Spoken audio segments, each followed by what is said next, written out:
मसाजोगचे सरपंच संतोष देशमुख यांच्या हत्याकांडाला जवळपास 50 दिवस पूर्ण होत आहेत आणि याच 50 दिवसामध्ये नेमकी काय घडले माझ्यासोबत त्यांचे बंधू आहे स्वतः बोलण्यासाठी धनंजय देशमुख भाऊ काय सांगाल? आज जवळपास 50 दिवस पूर्ण झालेत.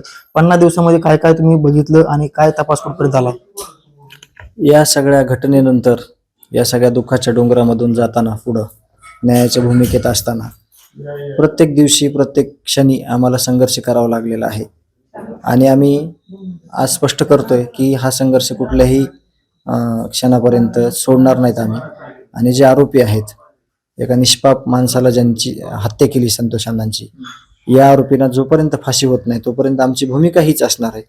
आणि ह्या 50व्या दिवशी तुम्हाला सांगायचं विशेष कारण म्हणजे मागच्या 2 दिवसापूर्वी प्रजासत्ताक दिन होता. त्या दिवशी ज्या भावाच्या आठवणी आहेत, ज्या आम्ही ध्वजारोहणाच्या वेळी ध्वजारोहण करताना समाजसेवकाकडून, आजी माजी सैनिकाकडून जे आम्ही ध्वजारोहण करायचो त्याची लगबग चालायची 2 दिवस, यातून खूप वेदना झाल्या आणि त्याचा खूप त्रास झाला कुटुंबाला पण आणि मला स्वतःला पण. खूप जास्त त्रासातून आम्ही 2 दिवसातून जातोय. काय पण मात्र जवळपास 50 दिवस पूर्ण होत आहेत. मात्र जे 29 तारखेला खंडणी मागितली गेली त्याचे सीसीटीव्ही फुटेज समोर आलं, काही वेगवेगळे सीसीटीव्ही फुटेज समोर आले. तुम्ही आज भावनिक होत आहेत, मात्र या फुटेज संदर्भात काही कारवाई झाली का? त्याची तुम्ही मागणी देखील केली होती. जे आता 5 दिवसाचा PCR जे घेण्यात आला मोबाईल संदर्भातला, मला वाटते बहुतेक याचा कुठेतरी याच अनुषंगानं त्यांना PCR वाढवण्यात आला, 5 दिवसाचा PCR घेण्यात आला. आता फक्त ह्याच्यातून एक अपेक्षा आहे, ते जे कस्टडी आहे त्या कस्टडीतून हे कळलं पाहिजे की राहिलेला आरोपी कुठं आहे, त्याची कुठली ठिकाणं आहेत. कारण ही संघटित गुन्हेगारी, एका गुन्हेगाराकडून ही घडलेली घटना नाही, यात अनेक गुन्हेगार आहेत. तर त्यांनी स्पष्ट करून त्याला लवकर जेरबंद केलं पाहिजे आणि पुढील तपास केला पाहिजे. जे की PM रिपोर्टमध्ये छेडछाड केल्याचा आरोप सामाजिक कार्यकर्ते अंजली दमन यांनी केलेला आहे. त्याचबरोबर जे की CS आहेत थोरात त्यांच्यावर देखील आरोप केलेले आहेत त्यांनी. मी अंजलीताई आणि डॉक्टर अशोक दादा या दोघांना पण बोलणार आहे, यापूर्वी बोललो आहे.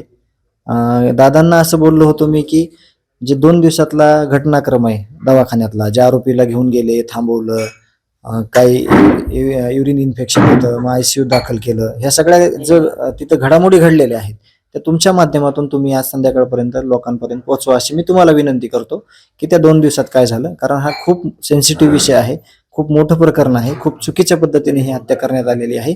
म्हणून त्या डॉक्टरांनी ह्याचं स्पष्टीकरण दिलं पाहिजे, असं मत माझं आहे. मी दादांना तसं बोललो आहे आणि त्यांनी देखील त्यांना संबंधित अधिकाऱ्यांना फोन कॉलवर सांगितलं असेल. तर माझी तुम्हाला विनंती आहे की तुम्ही ते स्पष्टीकरण समाजापुढे मांडा. आजपर्यंतच्या संपूर्ण हे CID आणि SITच्या कार्यवाहीवर तुम्ही समाधानी आहात का?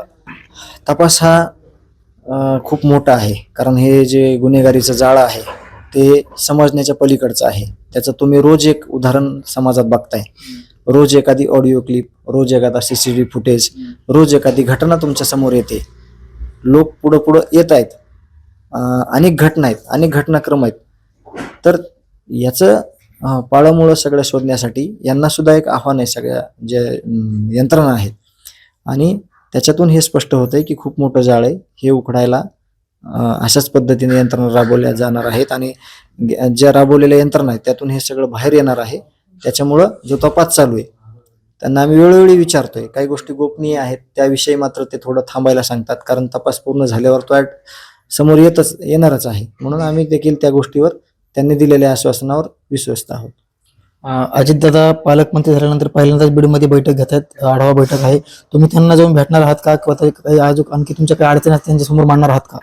गावकरी ज्या भूमिकेत आहेत, एक त्यांचा पण विचार होईल की आपल्याला दादांकडे जायचंय का, दादांना गावात बोलवायचंय, किंवा त्यांचा काही निरोप येतो का आमच्यापर्यंत, देशमुख कुटुंबियापर्यंत, की या प्रकरणामध्ये काही अडचणी आहेत का, तुम्हाला काही अडचणी येत आहेत का. तर मग आमचं शिष्टमंडळ त्यांच्याकडे जाईल आणि त्यांच्यासोबत संवाद साधेल. नक्कीच धनंजय देशमुख होते, संतोष देशमुख यांच्या हत्याकांडाला जवळपास 50 दिवस पूर्ण झाले. ज्या अर्थी सामाजिक कार्यकर्ते अंजली दमन यांनी PM रिपोर्टमध्ये छेडछाड केल्याचा आरोप केला होता, मी त्यांची देखील भेट घेणार आहे. त्याचबरोबर जे की CS आहेत डॉक्टर अशोक थोरात यांची देखील भेट घेणार आहे आणि संपूर्ण घटनेवर त्यांना मी विचारपूस करणार आहे.